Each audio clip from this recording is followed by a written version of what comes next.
Bonjour à tous, c'est Nicolas Pomarède. Écoutez, pour une fois, vous allez voir, j'ai fait des trades qui ne me ressemblent pas du tout. En effet, aujourd'hui, c'était des trades plutôt contrariants, alors que moi, je suis plutôt un trader systématique. Bon, écoutez, on va vous montrer, ça sera mieux. Allez, à tout de suite. Alors, je vais acheter le titre Starbucks avec un ordre limite. Voilà, la case de l'ordre limite, elle est ici, vous voyez, sur Pro Time. J'achète avec un ordre limite parce que Starbucks, là, je vois qu'il a un spread assez élevé au moment où je vous parle. Et je l'achète parce que il fait une belle consolidation autour du chiffre rond des 65.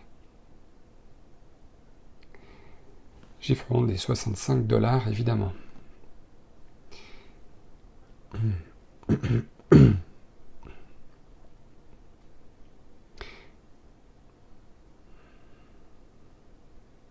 Alors, dans le même temps, il y a le titre Shop. Vous voyez qu'il vient de perdre 11%, qui a perdu 11%. Et là, je pense que c'est le moment d'acheter, parce qu'il fait une belle consolidation vers le bas. C'est très rare pour moi d'acheter un titre qui est baissier. Bon, je vais mettre un stop très proche. Je vais prendre pas une grosse taille de position. Je vais risquer 100 dollars. C'est très rare. Je suis plutôt un trader systématique, c'est-à-dire que je fais que des choses qui vont dans mon style de trading, c'est-à-dire que je suis un suiveur de tendance, etc. Je ne suis pas un trader contrariant, voilà. Mais là, pour une fois, je suis contrariant, c'est-à-dire que j'achète un marché qui est baissier. Même si les indices remontent, ça aide pour le scénario, l'action est bien baissière. Alors, Starbucks, mon stop était ici, j'ai enlevé mon stop volontairement pour pas me faire sortir sur une mèche, ce qui aurait été le cas. Vous voyez la mèche qui est juste à côté de 65 dollars. Je peux peut-être m'apprêter à renforcer si ça casse les 65,70. Là voilà, je vais renforcer éventuellement de 70 titres si le marché casse cette consolidation, ce range qu'il y a ici, qui est un très beau point d'entrée pour moi. C'est un très beau point d'entrée parce qu'il a eu le temps de faire un énorme pullback depuis le début de la journée. Là, il est 16 heures passées. Alors, l'alerte sonne sur le titre Shop. C'est très bien. Là, je suis à plus 100 dollars. Je vais attendre un petit peu. J'aimerais bien que ça touche un peu plus. Vous voyez, on est à 110 dollars. J'aimerais bien que ça explose un peu plus, que je puisse prendre 127 dollars. Il y a ma target qui est là. Si ça ne le fait pas, je ne vais pas hésiter à sortir. Si je vois que ça met un peu trop de temps, je vais garder le doigt sur la souris quand même. Parce qu'évidemment, on est à contre-tendance, donc il ne faut pas trop en demander. Voilà. 106 dollars exécutés sur le titre Shop, c'est très bien. C'est assez rare que je fasse des mouvements comme ça, mais là, avec le coronavirus, si vous voulez, c'est très très compliqué. Il y a beaucoup de gens qui rachètent les titres. Bon, Starbucks, par contre, lui, est haussier, mais il ne valide pas. C'est incroyable. C'est comme ça, petite perte, enfin perte normale sur Starbucks.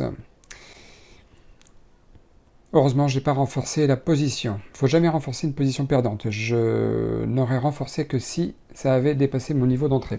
Là, c'est pareil, WBA, je vais l'acheter alors qu'il est baissier sur toutes les unités de temps. Il est très baissier, mais là, si vous pouviez voir le graphique mensuel ou hebdomadaire, vous verriez que on est sur un très très très gros support et que le chiffre rond des 40 dollars fait encore plus office de support que n'importe quel support qu'on peut trouver. Là, c'est vraiment un titre que je vais prendre à l'achat dans une optique scalping avec un objectif autour des 41 dollars au niveau de ses plus hauts, voilà.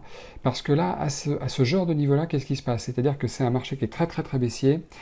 En théorie, comme je vous l'ai dit tout à l'heure, je serais plutôt à suivre la tendance, c'est-à-dire être plutôt baissier sur le titre, à certaines exceptions près. C'est-à-dire que là, il y a énormément de gens qui rachètent le titre parce qu'il a beaucoup beaucoup baissé. Il y a aussi des entreprises elles-mêmes qui rachètent leurs propres actions pour éviter que les actionnaires ne partent en courant parce que le titre dégringole. Donc ils font tout pour que les actions remontent, si vous voulez. Donc là, ça va être un moment important. Et puis il y a tous ceux qui achètent autour des chiffres ronds, hein, les investisseurs du type bon père de famille, etc., qui pour des raisons de simplicité pure, achètent autour des chiffres ronds, revendent autour des chiffres ronds. Donc là, si c'est un chiffre rond comme celui-ci, c'est forcément un achat qu'ils vont faire. Alors voyez, on est déjà à plus de 100 dollars là. C'est assez intéressant. Il faut tenir un petit peu. faut juste tenir un petit peu. Je risque 200 $, mais je vais remonter le stop un poil. Déjà, voilà, 160 $, on risque seulement. Et là, j'aimerais gagner 180, 200 $, grosso modo, ça serait bien. Si je pars avec moins, c'est pas grave, ça sera déjà un petit scalp très positif sur le titre WBA. Voilà, donc c'est vrai que le plus difficile dans ce métier, au-delà de suivre ces règles, c'est parfois arriver à outrepasser ces règles pour certaines conditions particulières. Et là, on est dans une condition psychologique très particulière. Vous voyez, comme je l'ai dit, le gros support autour des chiffres, du chiffron des 40 $, le marché qui a beaucoup baissé depuis toujours, là. Et voilà, c'est vraiment... Voilà, l'alerte sonne, je me prête à prendre des bénéfices, j'aimerais prendre 300 titres. Je vais attendre un petit peu, j'aimerais bien que ça casse plus violemment les 40,50, parce que c'est un point de stop aussi où les gens tout à l'heure qui ont shorté se sont placés. C'est un point de stop où ils se sont placés, voilà, comme ça, j'aime bien quand ça fait ça. Voilà, 220 $, allez, il faut que je prenne des bénéfices, 300 titres. J'attends un petit peu, j'attends le pullback, j'attends de sentir le pullback, je regarde le carnet d'ordre aussi, bien entendu. Allez, je sors. 40,70, je sors, je pense que c'est le moment du pullback. Voilà, 190 $ mis de côté, déjà. Plus 60 en l'attend. Je suis à 250 $ là si je sors maintenant, mais j'ai pas envie, j'ai envie de mettre un objectif un peu plus haut pour la suite. On se retrouve quelques minutes après, 10 minutes après, vous voyez, je suis à 60 $ de l'attente toujours. J'ai remonté mon stop, là je ne peux plus perdre, si je perds c'est 9 $, enfin si je gagne 9 $ supplémentaires, ça paiera les frais de trading. Il y a eu un super pullback qui est tombé pile sur le VWAP, et puis j'ai mis la target beaucoup plus haute à 182 $, la seconde target. Voilà, là c'est très bien. Alors malheureusement, incroyable mais vrai, ça transperce le VWAP.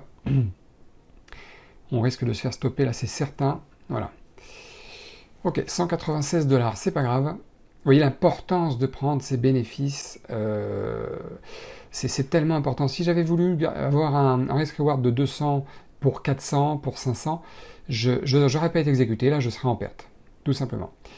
Alors là je vais peut-être shorter le titre ZM, c'est fait, ça y est. L'objectif à peu près ici. Pourquoi je short parce que alors que ZM, lui, par contre, il est haussier sur le graphique hebdomadaire. Mais les actions, les indices baissent un peu. Alors là, j'aimerais bien que ça casse plus vite. Les 126 $, c'est fait. J'ai pas envie que ça retourne au-delà des 126 $. Ok, je sors. Je sors, tant pis. 37 $ en 2 minutes, c'est déjà ça de plus qui s'ajoute à l'addition. On va voir si le marché m'a donné raison ou pas. Voilà, je suis un peu contrariant là aujourd'hui, mais c'est comme ça. Donc, bon, plus de vert que de rouge, c'est très bien. Séance particulière, séance fructueuse. C'est pas tous les jours que je fais des trades contrariants. Allez, toujours sur le même compte, vous voyez, 177 $ au final. Entre la perte de Starbucks et le gain de WBA et ZM, on s'en sort pas mal du tout. Merci beaucoup d'avoir regardé la vidéo, n'hésitez pas à vous abonner à la chaîne, à me laisser un commentaire, et puis si vous avez envie, n'hésitez pas aussi à vous lancer dans le trading, voilà, en démo pour commencer, et puis après, allez-y quoi, foncez. Allez, à bientôt, ciao.